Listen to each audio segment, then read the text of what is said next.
Kom ons syfer saam met my die tekens van Jesus se spoedige koms. Welkom by ons program, ons syfer, die program waar ons waarhede uit die woord van God saam ons syfer. En dankie dat u ingeskakel is op Adventiste Wêreld Radio Afrikaans om saam met my verder deur hierdie reeks te gaan. My naam is Heinrich Viljoen, aanbieder van hierdie reeks ons syfer en ek is ook die ateljeebestuurder by Adventiste Wêreld Radio Afrikaans. In ons vorige studie het ons syfer hoe Jesus weer gaan kom en ons het gesien, hy gaan kom op die wolke. Die engele gaan saam met hom kom. Almal gaan hom sien kom, almal wat lewendig is.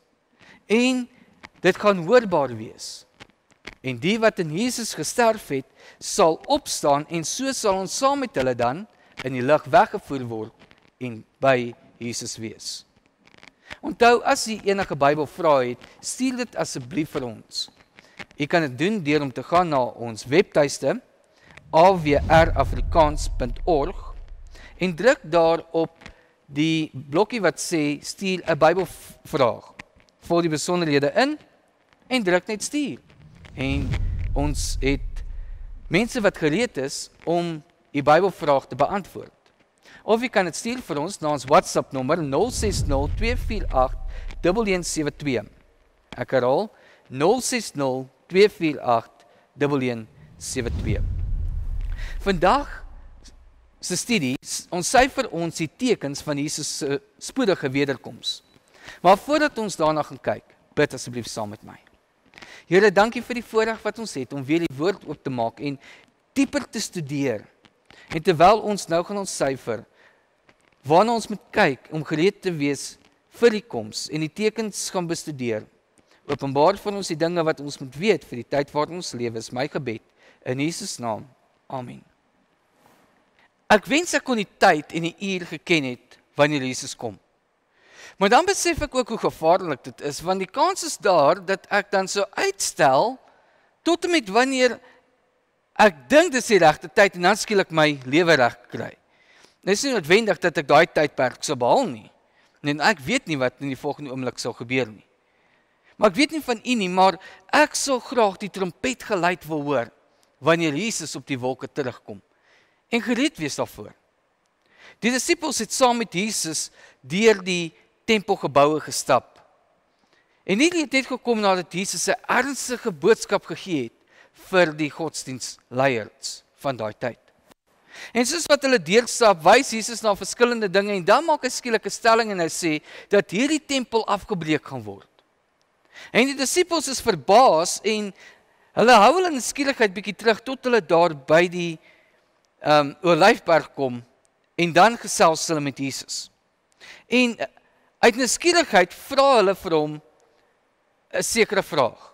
Ons lees hiervan in Matteus 24 vers 3. Vertel ons, wanneer sou hierdie dinge wees en wat is die teken van die koms en van die volëinding van die wêreld? Dit is 'n baie goeie vraag, moet ek sê. En ek dink ons kan met hierdie vraag vereenigseldig. Want ek wil ook graag weet, wat presies moet ek voor op die uitkyk wees? Hoe kan ek verseker wees dat ek gereed gaan wees wanneer Jesus kom? So Jesus gaan en hy ontsyfer vir sy disippels die gebeure en hy sê, hulle moet na sekere dinge kyk. Nou ek gaan nie kronologies kyk na alles wat in Matteus 24 is nie. Ek gaan hom net so 'n bietjie omswaai vir ons, maar ek doen dit met 'n rede en ek hoop u kan volg hoekom ek hierdie proses deurmaak. Jesus maak dit duidelik dat ons nie die tyd en die uur ken nie. Hy sê in Matteus 24 vers 36 vir ons dat die tyd en die uur weet niemand nie. Ook nie die engele van die hemel nie, maar net my Vader alleen. En dit is belangrik dat ons hierdie konsep baie mooi verstaan, want dis maklik om te luister as iemand sê, hey, Jesus gaan kom, en nou, ek weet, daar was nou 'n hele paar datums in die laaste tyd, wat mense net gegee het en gesê het, Jesus gaan hierdie tyd kom, of daai gaan daardie tyd gebeur, die aarde gaan 'n einde kom hier. Maar Jesus sê, nee, ons ken nie die tyd nie, maar net die Vader alleen. So as ons nie die dag en die uur en die tyd ken nie, waarop behoort ons dan te fokus? En dis asof Jesus verstaan het presies waarop ons nodig het om te fokus, toe hy vir die disippels vertel het van die vyeboom. En hy sê vir hulle, ons syfer hierdie vyeboom. Wanneer die takkies sag word, en die blare begin uit te spruit, dan weet julle die somer is naby.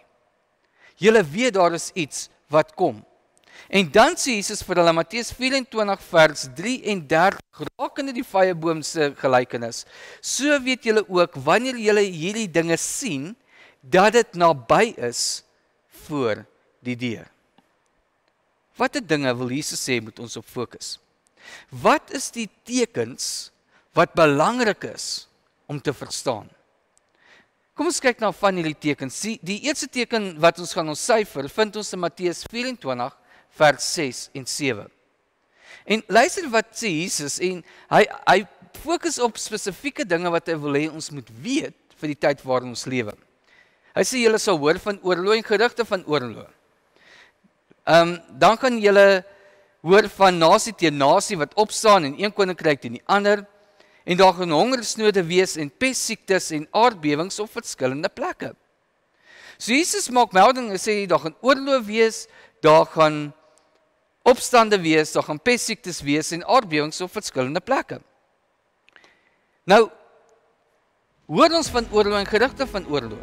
Ja, die oorlog tans tussen Rusland en die Oekraïne wat besig is. Of wat van die oorlog wat nou tans in Israel plaasvind? Ja, daar's 'n skietstilstand, maar dinge is nog nie heeltemal uitgepleis daar nie. So, oorlog en gerugte van oorlog is daar. Wat van een nasie wat in die ander gaan opstaan en wat daar wrywing gaan wees tussen die twee? Nou in ons Afrika lande is dit bekend dat daar burgerlike oorlog is, wanneer rebelle opstaan en teen mekaar veg. 'n Paar jaar gelede het ons gehoor van Mosambiek, en nou onlangs was dit in die Republiek van Kongo gewees. So ons weet daar is stryd tussen nasies, maar ek dink die huidige politieke stryd tussen die Verenigde State van Amerika en Suid-Afrika wat tans in die gang is, wys ook vir ons dat daar wrywing is. En die manier hoe dinge gehanteer word, stem ons dalk nie altyd mee saam nie, maar dit is 'n teken van die tyd. En dit wys vir ons hoe vinnig dinge kan verander. Wat van hongersnood? Nou ons sien nie meer prentjies soos destyds wat daar gewys is van die seentjie wat uitgehonger is en so nie, maar kyk net na hoe ons strate lyk. Kyk hoeveel mense jy by die stopstrate en die robotte sien en jy besef maar hierdie mense was op 'n tyd het hulle dalk 'n goeie huis gehad. Hulle was goed versorg gewees en nou skielik sit hulle op die straat. En lewenskoste raak hoog. En baie van die gevalle, as jy eintlik gaan kyk na wat gebeur, dan besef jy maar dit was eens op 'n tyd 'n baie goeie gevestigde plek gewees waar hulle was tot waar hulle nou is. En dit verbaas my nie met hoe dinge gaan, deesdae dat dit so is nie. Wat om pestsiektes? Ek onthou hoe dit begin het. Eerste ding was die voëlgriep gewees, daarna was dit varkgriep. Nou onlangs het ons COVID-19 gehad. En daar word gerugte gegee dat ons het nog nie eens die ergste gesien. Daar's nog op pad. En Jesus het gesê, hierdie gaan die dinge wees wat ons moet ophou. Of aardbewings. Hulle is nou so gereed dat daar nie meer eintlik iets gesê word van 'n aardbewing, tensy dit 'n groot massiewe aardbewing was en daar's mense dood en geboue en goed vernietig. Ek onthou in 2003, die eerste aardbewing wat ek eintlik beleef het ek gehoor hoe kom hy van 'n kant af en dit klink soos 'n trein wat deurjaag en daar is nie 'n treinspoor gewees waar ons gebly het. En die volgende oomblik is daar's skit wat deurkom. En onlangs het ek dit weer in Zanien gevoel, selfde geluid gehoor en toe daar klein skudding. So aardbewings is besig om plaas te vind. Maar daar's nog tekens waarop ons moet let. Soos Jesus verwys na tekens in die lig. Ons lees daarvan in Lukas hoofstuk 21 vers 25 en 26 wanneer Jesus sê daar sal tekens wees aan die son en die maan en op die aarde benoudheid van nasies in hulle radeloosheid. Wanneer see en branders dreun en mense se harte beswyk van die vrees en verwagting van die dinge wat oor die wêreld kom, want die kragte van die hemel sal geskit word. So op 19 Mei 1780 het daar 'n groot sonsverduistering plaasgevind en dit was so erg geweest dat die berigte wat gegee is sê daar het 'n wind opgesteek wat gelyk het asof dit 'n orkaan is wat so deurbeweeg het en die skole en die fabriek het toegemaak en die mense is huis toe gestuur. En hierdie donkerheid wat hier was, is nie dit wat ons beleef vir 'n paar sekondes wanneer daar 'n sonsverduistering is nie. Hulle sê dat dit so donker geword dat dit gelyk het asof dit nag word. Die voëls het na hulle neste toe gegaan, die diere het na hulle skuilplekke toe gegaan. Alles het skielik stil geword. En dan sê hulle daarselfde nag van 19 Mei 1780 het die maan volgens getuies soos bloed geword. Op die nag van 13 November 1833 het baie mense die vallende ster gesien. Wat van die see en die golwe wat dreun? Ek dink die een wat die mees bekendste is, wat ons almal nog basies sal onthou, is een van Desember 2004. Toe daar 'n tsunami deurgegaan het, niemand het verwag dit sou so skielik gebeur. En dit het groot verwoesting gesaai. En dan het ek gaan kyk na die tsunami inligtingsblad www.tsunami.gov. En dit is interessant dat daar genoem word dat vanaf 1996 tot 2018 meer tsunamies elke jaar geregistreer word. Jesus het gesê hierdie dinge gaan plaasvind en dis alles tekens dat sy koms naby is. Maar let op wat Lukas ons vertel van die toestand van die mensdom. Hy sê baie gaan vrees vir die verwagting van wat oor die aarde gaan kom. Mense se harte sal beswyk van vrees en daar sal 'n benoudheid wees oor die nasies want hulle weet nie hoe om met hierdie situasies te werk nie. Ek seker daarvan as mense wat hierdie profesie ken en wat die tekens ken, maar nie altyd daarop let om te besef dat hierdie dinge gaan gebeur nie. Maar as gevolg van hoe dit gebeur en hoe dinge oorvertel word mense bang vir wat dit alles inhou. Maar ons hoef nie bang te wees nie. Ons hoef nie bevrees te wees nie, want hoor wat sê Jesus aan sy disippels toe hy hulle vertel van hierdie tekens. In Matteus 24 vers 6 sê hy vir hulle, pas op, moenie verskrik word nie, want alles moet plaasvind, maar dit is nog nie die einde nie. So Jesus sê, wanneer julle hierdie dinge gaan sien, moenie bang wees nie. Dis nog nie die einde nie. Daar's so baie dinge wat nog in plek gaan val, maar ek wil hê julle moet begin fokus op die tekens, want onthou, wanneer julle net soos die vyeboom die blaartjies sien uitkom, dan weet julle die koms is naby. Maar hoekom gaan mense se harte verswyk van vrees? Paulus openbaar vir ons die toestand. Kom ons ontsyfer die toestand in die tyd van die einde, soos wat hy dit gegee het aan Timoteus in sy tweede brief wat hy aan hom skryf, hoofstuk 3, vanaf vers 1 tot 5. En hierdie is wat hy sê, hoe dit gaan wees in die laaste dae. Ons lees, maar weet dit dat daar in die laaste dae swaar tye sal kom. Want die mense sal liefhebbers van onsself wees, geldgieriges, grootpraters, trotsaards, lasteraars, ongehoorsaam aan hulle ouers, ondankbaar, onheilig, sonder natuurlike liefde, onfatsoenlik, kwaadsprekers, bandeloos, wreed, sonder liefde vir die goeie, verraaiers, roekeloos, verwaand, meer liefhebbers van genot as liefhebbers van God, mense wat 'n gedaante van godsaligheid het, maar die krag daarvan verloon het, keer jou ook van hierdie mense af. Dit is hartseer hoe die toestand van die wêreld is vandag. Maar as ons kyk na dit wat Paulus geskryf het, besef ons dat dit eintlik vandag is. Dis die tyd van die einde. En ons sien hoe dit plaasvind, ons sien hierdie dinge gebeur, en Paulus het gesê, dit is presies hoe dit aan die einde van tyd gaan wees. Hierdie tekens wys vir ons dat Jesus se koms spoedig is. En ons moet net verwag dat dinge nou in plek gaan val, een vir een. Maar tog wil dit voorkom, dat ons al die tekens het, maar dat ons nie ernstig voorberei vir Jesus se koms nie. En ek wonder hoekom. Wat maak dit, dat die fokus nie daarop is, om gereed te maak, om Jesus te ontmoet nie. Wel, Jesus het presies geweet wat dit is, en hy gee sy eerste waarskuwing aan sy disippels. Ons lees daarvan in Matteus hoofstuk 24 vers 5, maar dan herhaal Jesus dit in vers 11. Kyk wat sê hy. Hy sê vir hulle, want baie sal onder my naam kom en sê, ek is die Christus, en hulle sal baie mense mislei. Vers 11, en baie valse profete sal opstaan, en baie mense mislei. Nou, 'n paar jaar terug, was daar mense gewees wat opgestaan het en gesê het, ek is Jesus, en vir mense het hy het gekom in vlees, en hy het hom weer self openbaar, maar is nie vandag meer so prominent waarvan ek hoor nie.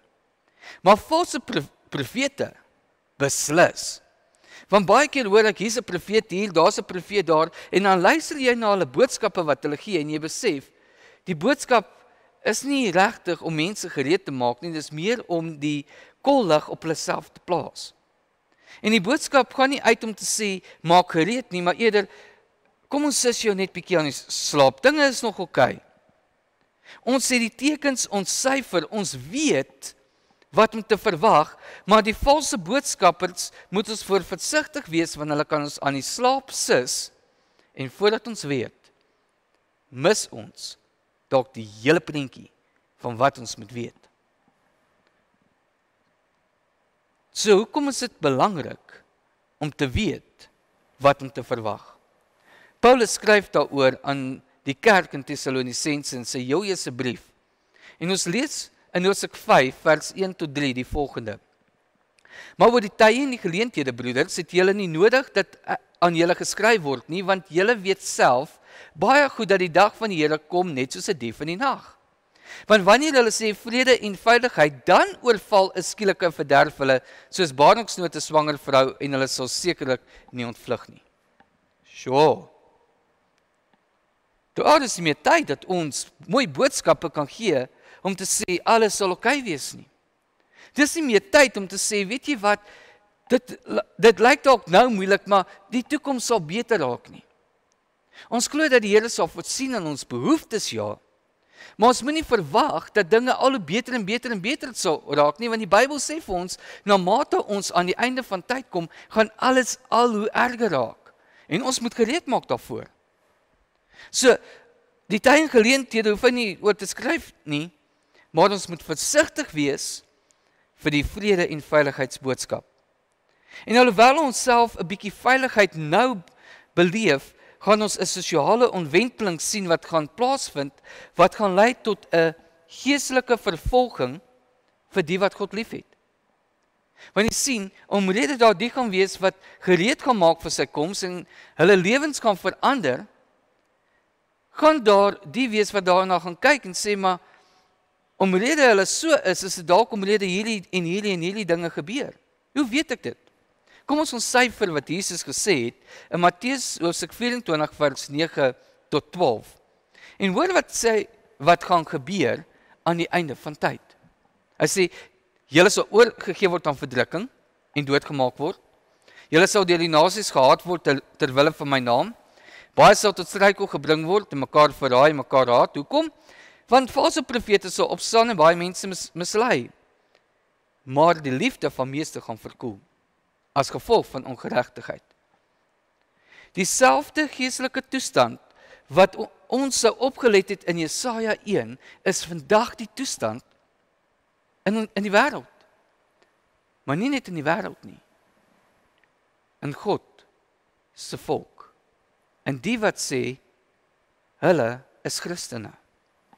Hoe so? Sien? Een ek het 'n keuse.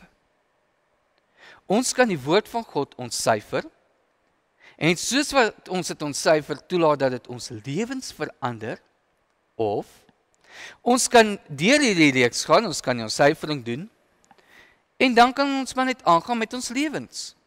Maar Paulus maak dit baie duidelik en hy sê, julle weet die Here gaan kom soos 'n dief in die nag.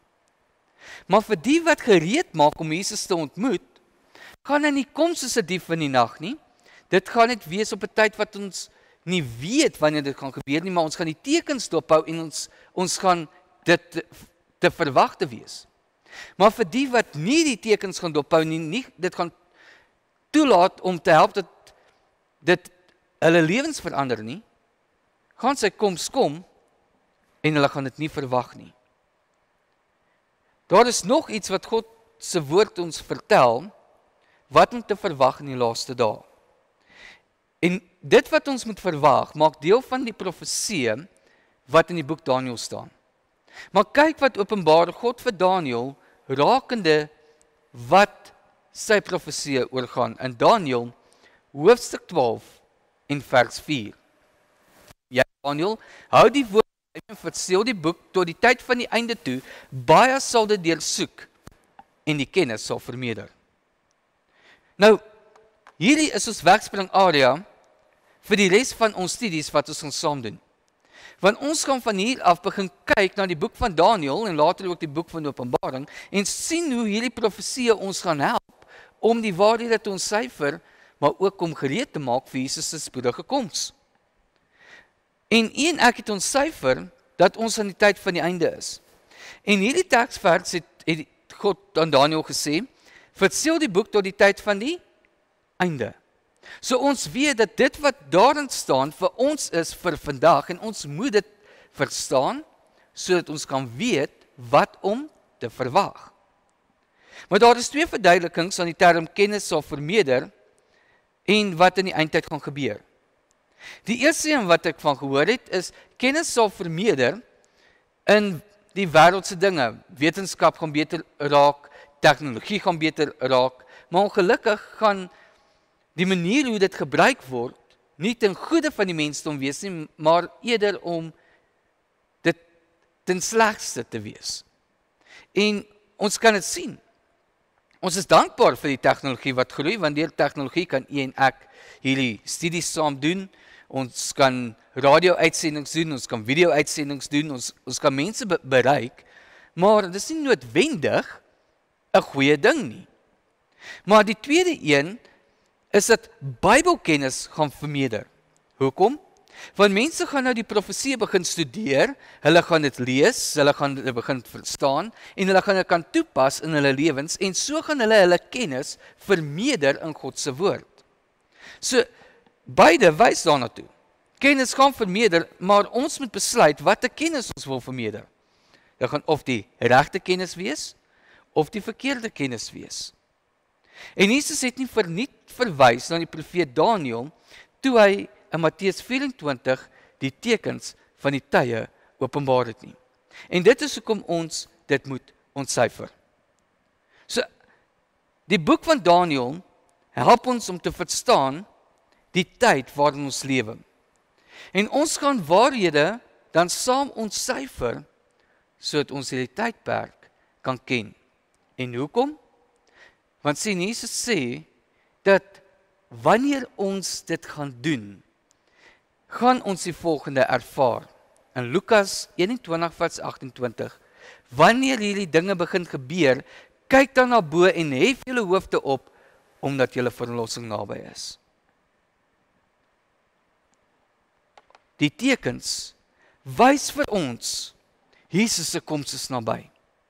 Ons het nie die tyd nie, ons het nie die uur nie, ons het nie die dag presies nie, maar ons het die tekens waarop ons kan let, en dit wys vir ons, dat Jesus se koms baie naby is. Maar hoe gaan ek lewe? Om seker te maak dat die tekens my help, om gereed te maak vir Jesus se koms. In Genesis 5 vers 22 tot 24 lees ons van 'n man met die naam Henog. En sy lewe word baie kort beskryf, maar daar's 'n woordjie wat uitstaan. En Henog het met God gewandel. Hierdie is baie belangrik vir ons om te besef. Henog het met God gewandel. En dan sê dit Henog was daar nie meer gewees nie, want God het hom weggeneem. Ek het gaan kyk na wat die verskillende kommentaars sê, en ek wil vir die voorhou wat Matthew Henry skryf in sy kommentaar. True religion, what is godliness but walking with God? The ungodly and profane are without God in the world, they walk contrary to him, but the godly walk with God. To walk with God is to set God always before us and to act as those that are always under his eye. It is to live a life of communion with God, both in ordinances and providence. He was entirely dead to this world and did not only walk after God, as also good men do, but he walked with God, as if he were in heaven already. He lived above the rate not only of other men, but of other saints. Not only good in bad times, but the best in good times. Enoch, it would seem, was a high priest of the Most High God. He was a preacher of righteousness and prophesied of Christ's second coming. The business of Enoch's life is constant care and work, while others lived to themselves and the world. He lived to God. Wat 'n mondvol vir 3 versies. Enoch het met God gewandel. God het hom weggeneem. Hoekom? Omrede hy in God se weë gewandel het. Soos wat ons gehoor het, hy het vir mense vertel van Jesus se koms. Hy het die profeseë geken. Hy het geweet wat besig is om plaas te vind. Maar hy het met God gewandel. En so kan u en ek ook poog om soos Enoch te wees. En nie net vir onsself in hierdie wêreld te leef nie, maar dit ons daaglikse missie maak om met God te wandel. En omdat Enoch met God gewandel het, is sy lewendig van hierdie wêreld weggeneem. En binnekort, vriende, binnekort, en ek glo dit is omtrent op ons, as ons met God sal wandel, hier is die goeie nuus, as ons met God sal wandel, gaan hy ons ook van hierdie sondige wêreld kom verlos. Hoewel ons nie die tyd en die uur van Christus se koms ken nie, kan ons die tekens ontsyfer om te weet wanneer Jesus weer gaan kom. Maar mag dit wees terwyl ons na die tekens kyk, ons ook ons lewens sal gereed kry om Jesus te ontmoet. Profesie is vervul. Jesaja 2 se profesie wag om vervul te word. Is u gereed daarvoor? As u lewe wil oorgee aan die Here en wil sê, hier is ek, Here, ek sien die tekens raak. En ek besef dat ek my lewe moet verander. Bid saam met my. Here, dankie vir die voorreg wat ons het om die tekens te studeer. En dat ons deur die tekens kan sien dat die koms spoedig sal wees. Maar terwyl ons voorberei om u te ontmoet en die tekens aanskou, mag ons nie vergeet om tyd saam met u te spandeer nie. En toe te laat dat u ons lewens verander nie. En Here, soos wat ons die tekens sien, mag ons nie stil bly om vir ander te vertel van die hoop wat in ons is nie. Die hoop dat ons u binnekort sal sien. Berei ons voor, Here, sodat ons u eendag kan ontmoet. Is my gebed in Jesus naam. Amen.